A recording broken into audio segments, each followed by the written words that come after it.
Kamusta po kayo? Bago po ang lahat, first things first.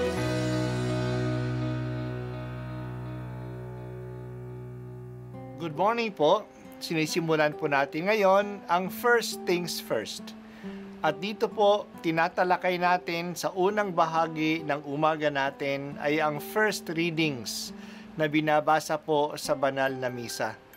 Ito pong tinatalakay natin kasi madalas po kasi marami na tayong alam tungkol sa gospel readings. Pero konti po ang nagsasalita sa first readings. Pero ang first readings, bahagi din po yan ng Biblia, ng banal na kasulatan. Kaya susubaybayan po natin ang mga first readings, basahin po natin at kuminsan kailangan ng basahin ng 2 o 3 beses bago maintindihan kasi hindi po tayo familiar sa mga istorya at sa mga kaisipan na tinatalakay dito. Ang pagbasa mula sa sulat ni Apostol Santiago. Mapalad ang taong nananatiling tapat sa kabila ng mga pagsubok, sapagkat matapos siyang subukin, tatanggap siya ng putong. Ito'y ang buhay na ipinangako ng Panginoon sa mga umiibig sa Kanya. Huwag sabihin ni numan kapag siya'y dumaranas ng pagsubok na tinutukso siya ng Diyos, sapagkat ang Diyos ay hindi matutukso ng masama at hindi naman niya tinutukso ang sinuman. Natutukso ang tao kapag siya'y naakit at napatangay sa sariling pita. Kapag ang pita ay tumubo at nag-ugat, nagbubunga ito ng pagkakasala. Kapag lumala ang kasalanan, ito'y nagbubunga ng kamatayan. Huwag kayong padaya, mga kapatid kong minamahal. Bawat kaloob na mabuti at ganap ay buhat sa langit, mula sa Ama na lumikha ng mga tanglaw sa langit. Hindi niya tayo iniiwan o binabayaan man sa dilim. Niloob niyang tayo'y maging anak niya sa pamamagitan ng salita ng katotohanan upang matangi tayo at maging higit sa lahat ng kanyang mga nilalang. Ang salita ng Diyos. Salamat sa Diyos. Bumalik uli si Santiago sa paksa ng pagsubok. Saan ba nanggagaling ang pagsubok? Hindi ito nanggagaling sa Diyos. Hindi ang Diyos ang sumusubok sa atin. Ayaw ng Diyos na magkasala tayo. Kaya hindi siya nagpapadala ng tukso upang tayo ay magkasala. Pinapayagan niya na lumapit sa atin ng tukso pero hindi ito galing sa Kanya. Saan ito nanggagaling? Madalas ito'y galing sa ating sariling masasamang hilig.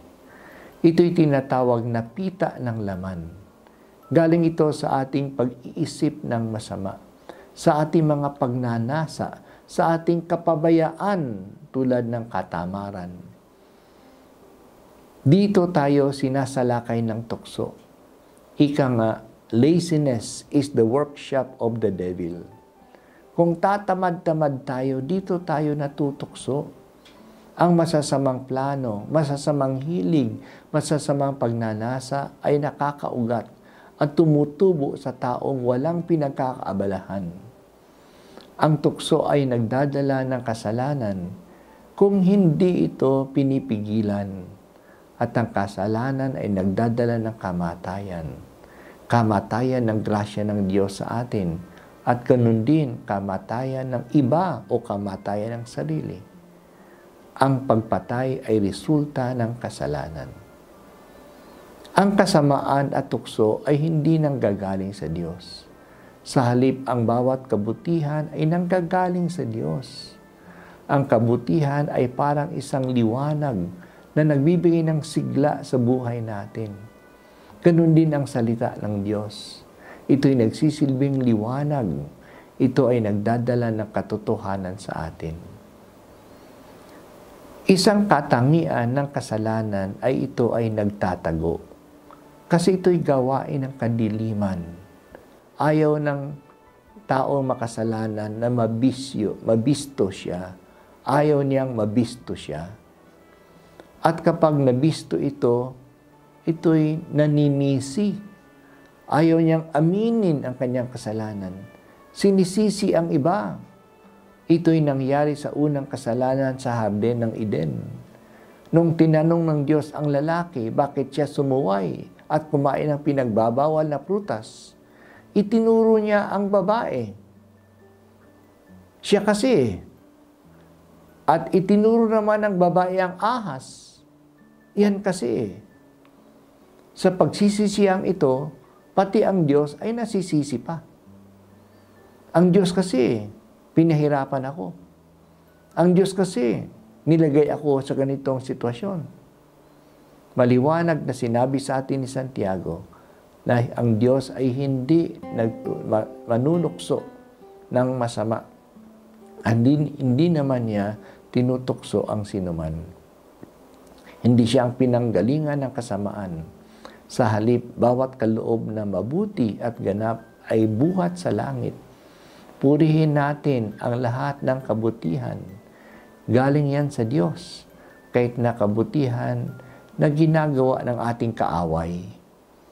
Iwasan natin ang lahat ng kasamaan. Hindi yan galing sa Diyos. Huwag tayong lumapit dito. Malalayo tayo sa Diyos kapag tayo lumalapit sa tukso at sa masama. Ipinangako natin ito sa binyag na itatakwil natin si Satanas, ang kasalanan at ang mga tukso. Panginoon, kahit na pinapayagan mo na kami ay matukso, hindi mo naman kami hinahayaan na matukso sa paraan na hindi namin ito makakayanan o mapaglabanan. Kasama na kahirapan ay ang lakas na binibigay mo sa amin na ito ay madala namin. Salamat o Diyos sa dakila mong pag-ibig sa amin.